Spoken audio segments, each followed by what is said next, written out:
Hello everyone and welcome back to another Grainman Travels Adventure, and today we're on another new mod map, and this one is very unusual indeed, but also really quite quirky, in a good way in my opinion. This map is actually called Close to Home, and there was a preview released, I think it was last week, by the modder himself and by a couple of other content creators. So it's actually passed through Giants, and it's now live on ModHub, so I thought I'd just do a quick map tour. So first off, this was released on the 17th to the 8th 2023. It's cross-platform compatible, so PC, Mac, PlayStation 4, PlayStation 5, Xbox One and the Xbox series of consoles. It's on a version 1.0.0.0. It's only 290.67 megabytes to download, which is pretty small for a mod map these days. And it's actually made by a modder called OlaHaldor, so hopefully that's the right pronunciation. So let's just run through some of the information off ModHub. So it says, welcome to your own sandbox close to home, a map based on a real place found in multiple locations throughout the world. I used to have a sandbox when I was a kid, and my little one still does, so that's good. The map was originally started as a sandbox for development of my own creation tools and ideas, a safe place to make a mess. Eventually the idea of making an actual sandbox sprung to life. It brings a different point of view to Farming Simulator, and for me it breathes life into this imaginative world of farming constructions. I too, as a kid, used to roleplay in my own sandbox at home. For PC players, I highly recommend the use of the depth of field shader to enhance the miniature feeling. I haven't got that enabled on this map tour, but I'm sure PC players can probably find that either on ModHub.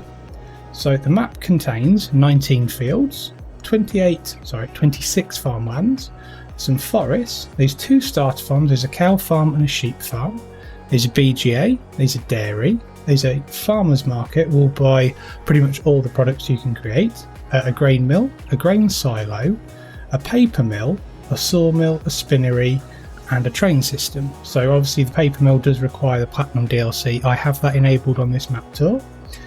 Any other productions and factory can be built anywhere that you like. So it requires 2 mods, so Sawmills packed by OlaHaldor, same modder, and also the Buildings of Norway by the same modder. So pretty crazy, to be honest with you. I really do like it though. I think it's really imaginative and something like vastly unique. So hats off to the modder. I think it's pretty good, but we shall start with putting our feet back down on the ground and having a look at our starting equipment. As you can see, we start with quite a lot of equipment, which is not a bad thing though. So we start with a very nice Massey MF5S 145 small tractor with 145 horsepower, no damage and no wear. We also start with a Fendt 724 Vario 246 horsepower tractor, again brand new. We start with a nice Rochelmath Nova 330 175 horsepower 12 mile an hour harvester, so yeah, you can do all your standard crops. We start with 2 of the Welger DK115 trailers, again really not my thing because they're both dolly trailers, but still nice to see them there. We start with a 5 metre Rochelmath header, the Horsch Durano 3 FX 3 metre cultivator, the Nordstein HK25 plus NS3030 power harrow and seeder, so that's the 3 metre one. We also start with the good old Amazone ZA-TS3200 fertiliser spreader, which again doesn't do lime. And we start off with some very nice mowers, the KHN GMD 8730-FF rear butterflies and the KHN GMD 3123F 3.1 metre front mower. The rear mowers are 8.3 metres. We start with my favourite small windrower, the Samash Z2-840H 8.4 windrower, sorry 8.4 metre windrower. The Pottinger Impress 125F Pro baler that can do 125 centimetre bales. We start with the Kverneland 7850C bale wrapper. We don't see that very often at all. That does 125 and 150 centimetre bales, so that's really nice to see. The Stihl MS261's chainsaw. Again, don't see many starting maps with a chainsaw. The Quickie Q7M front loader, a bit bigger than the usual ones.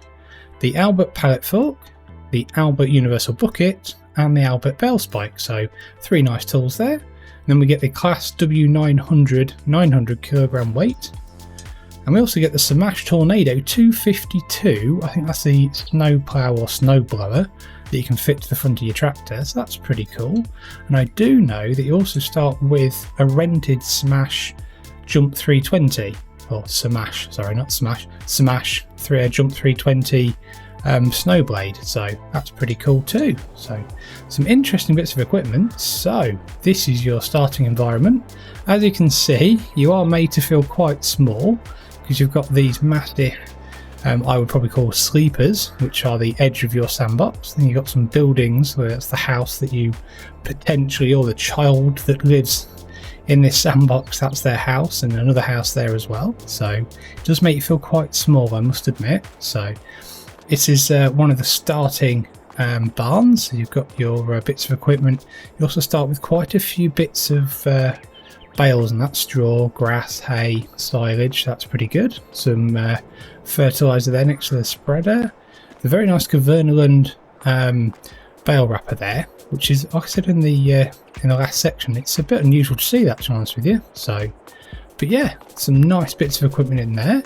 So if we then scoot round the outside, as you can see, there's lots of other bits and bobs to show that you're in a sandbox. There's a spade there. And then round here we've got the hose pipe there, which is actually the start of the river, so that's pretty cool. And then we go around here, we come back to this side again. So yeah, really nice and really unusual. So what we may as well do then, have a quick look at the map itself. So, and starting area is a quite big area. So you start with farmland 8, which comes with 14, 13, a meadow there, and also 15. So yeah, quite a lot of areas to harvest, and obviously this looks like it's quite hilly and mountainous, so that's pretty cool. But if we have a quick at the animals, we only start with one cow barn, which is straight in front of us, and that is a 65 head cow barn. So not massive, but still pretty good. So that's quite nice. If we look at the crop calendar itself, it hasn't been altered at all, so it looks pretty standard. No custom crops either, so everything looks pretty normal. If we go down to the selling places, now like I said, I have got the Platinum Edition enabled, so I've got the additional things that I can create, like the barrels, etc. Most things will sell at the farmer's market from going through the list. Some of the things you do get 3 or 4 options to sell, but mostly 1 or 2. So maybe going back and forth to the farmer's market after a while might get quite repetitive after many hours, but you can put down your own production, so that's probably a good idea to do, and then you can sell them there, can't you, and move things on that way. So but yeah, no customization in regards to productions that you can obviously get in the base map, but like I said, I do have the Platinum Edition enabled, so I've got a few of the bits and bobs. So run through the animals, contracts. Yeah, some of the fields are pretty big, so some of the contracts have got a pretty good reward.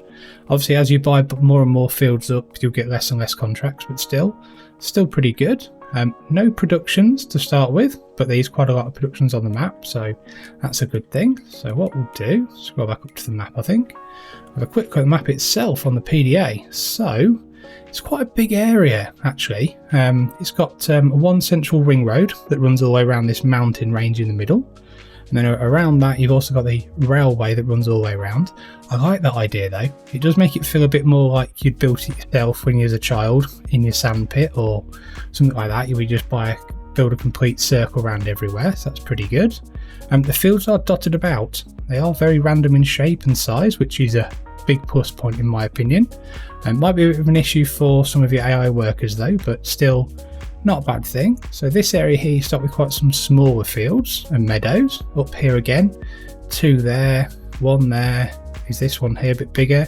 And as you get to this area, they're going to get a bit bigger, so that's a not bad thing. You've got forestry as well. I think the PDA colouring and the background of that, I think, is really nice, and someone spent a lot of time doing that. It looks really good. And over here, you seem to have more of your bigger fields. And then the roads kind of intersect, and there are lots of bridges over as well, especially for the train line and also for the main road network. So not a bad thing though at all. I think it's really nice. So let's have a quick look at our productions. So we've got a large petrol tank. We've got a NL 1622 600 bins for your storage, and then you can rent your train. So that'll be for selling that on the train, so that makes sense. And then up here we've got another rent train icon, but that's going to be quite a trek to get to, I would say. So then up here, what have we got? We've got the biogas plant. Let's have a quick look at this biogas plant. Right underneath a digger, or a sit-on digger that you would as a child, with 2 levers, one to move that bucket at the top of the mountain back and forth and do some digging. So again, makes you feel very, very small, but really, really clever, I must admit. So let's find the buy point, which are always fun when I look around BGAs. Let's have a quick look. I bet I've probably passed it. No? I don't know, actually. I might not have done. Well, I think I might not be able to... Okay, I don't think I can find this one this time. If you know where the BGA buy point is on this map, let me know in the comments of the video, and also let me know what you think to this map. So right, moving onward. So BGA, we've then got the petrol tank there as well. Yep, we've got the paper factory, so that's the one from the Platinum Edition that's in the forest. That's pretty cool. So let's see if we can... That's the sell wood trigger. 130,000, so it's not too bad. It's not too bad. So then we've got the large sawmill. We've got their rent train again. We've got the bale and pallet storage. So that's pretty good, actually. I like that. So there, plus a couple of easy sheds, and then just the standard sawmill there. So that's pretty good. And then down here, as we make our way down the map, we've got another large petrol tank, another rent train, and the grain mill. Oh, custom grain mill. Let's have a quick look. Might be. And there's the rent train. How much is the train? 1,000 an hour. That's not too bad. Yeah, bit of a customised grain mill. Nothing over the top. Nice though. So that's good to see. I think that's there.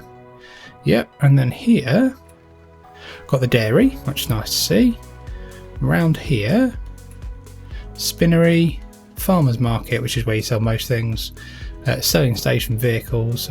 Probably might just be a little bit of a bug that might be fixed in an update, because it doesn't seem to be fully filled in with the caption, or that doesn't seem to be quite there. Okay, interesting, but yeah, that probably will get fixed in an update maybe if the building's missing. I'm not quite sure, but still very nice. And then make our way back pretty much to our main farm, so pretty standard really. So tell you what, let's jump in the fastest tractor we have, which I think is going to be the Fendt. Let's have a quick look. Yeah, so let's have a bit of a... Oh, actually, let's have a quick look on this trailer. Oh, there's the Pioneer seeds in the bags. Oh, that's pretty good to see. So let's just start this back up again and get doing a little bit of driving. Hopefully it shouldn't take too long to do a bit of driving around. So this is our... So this is... Oh, bit of crashing there. That's our home trigger there behind us. There's another. Oh, that's pretty cool. Oh, okay, yeah, that's where our other tractor is. Open that one. And there's some more of our... there's our winter kit. And lots and lots of placeables and bits and bobs. So that's pretty good. Can we go in there? No. But still, very nice, very nice. Good starting environment, I must admit.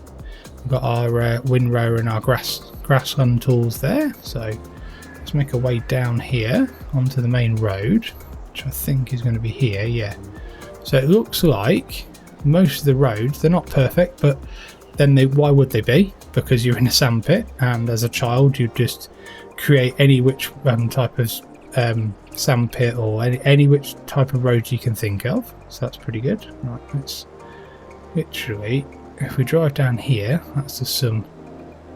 Pretty certain this is just going to be where some of the fields are. If we turn left here, again, haven't really planned this, but get to our fields this way. And we've got the train line there. Just got the fence over it. So I think what we'll do, this is like a meadow grass environment. Let's literally, so literally at the end of that field that we start with, the train line is pretty much a dead end. So that's fine, that's good. Let's go back up the hill. Let's turn our hazards on. I don't think there'll be any traffic though, but I'm not sure. You never know. Let's have a look. Let's have a bit of a drive round. I think we'll pass our farm and go back this way, but tell you what, let's have a quick look over here at the river, because I think this is like a hose pipe with an end on into a bucket. It's just very, very imaginative, very, very clever. The animation on that water as well, really, really clever, to be honest with you. Very, very clever indeed. So massive hats off to the modder on this one. I do like the idea that it started off as his sandbox environment and then he's turned it into a proper sandbox for everybody. So we shall get this driving tour kicked off, honest. So I think what we should have done last time, gone right out of here. Here we go. So it should get us onto the main highway round the map. We won't go too far though, but we'll just be able to show off what it feels like to drive around and how small you do feel. So peel off to the left there to one of your other fields, which is all good. And then round here we can see that we do make ourselves feel pretty small with the house in the distance, and then you've got the spade in the middle there. You also had a welly boot to the left, so here's some of your productions to the left as well. So lots of trees dotted around as well, and it's a very nice, bright, well textured map, I must admit. Even though it is a sandbox, it does seem really well done. Everything's not uniform, it's a little bit random, which I really like, I must admit. So hopefully, I'll tell you what we'll do. This is one of the, this looks like a main road. Wow, look at that. Where are we actually on the map? Let's have a quick look. Started there. Oh, I see. So we've actually only just come onto the main ring road round the whole map. So nice and wide though, so some big bits of equipment, and probably be able to create your own custom fields on here as well.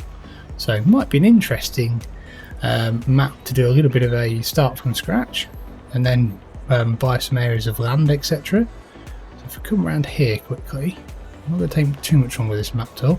That's a good cambered corner, that is. Get some speed up around there. So over there at the top of the hill over there is obviously your starting farm. So you've got another meadow here, and also the other side of the train track, which is where we were a minute ago. So let's just get around this corner quickly. Hopefully you should get access to the water on the map as well. Can't see why you wouldn't. Looks like you will be able to down there. Yeah, you should be able to get a tanker in there. So probably going to take quite a long time to get all your wares and products and bits and bobs around the map, because this is quite a trek, but you can probably go cross country. So very nice undulations and contouring on the map though. Lots of nice features as well. So really impressed with that it's got all those different types of features. I think up here on the right we've got quite a few productions, so we'll probably pull over here, I think, and that's where the workshop probably should be in the shop, but it doesn't seem to be there. But like I said, probably fixing another update. So if we turn here to the farmers market, we'll probably just get out, and then we'll tab back to our farm, get out of this door I think, and we'll have a quick look at what the field prices are. So seems to be divided up into quite large areas. So 13 would be the next one to buy, which is 172,000. 29 is the bit where the water is, 505, 147, 188. We go somewhere with some designated fields, so probably up here for a start. Okay, you're here, probably here. 193, 175, big area this one, 409. And then down here, 20, which is pretty much that whole field, 169, so that's not too bad. This area, 191. 2 is a big area, 382, 218, finally 245. But still, I think, to be honest with you, this could be a really fun, unusual map to play, something a little bit different, maybe to unwind from the other stresses of other maps. So hopefully you've enjoyed this map tour, and please feel free to give the video a like, subscribe to the Grainman channel, and I hope to see you again soon. Many thanks.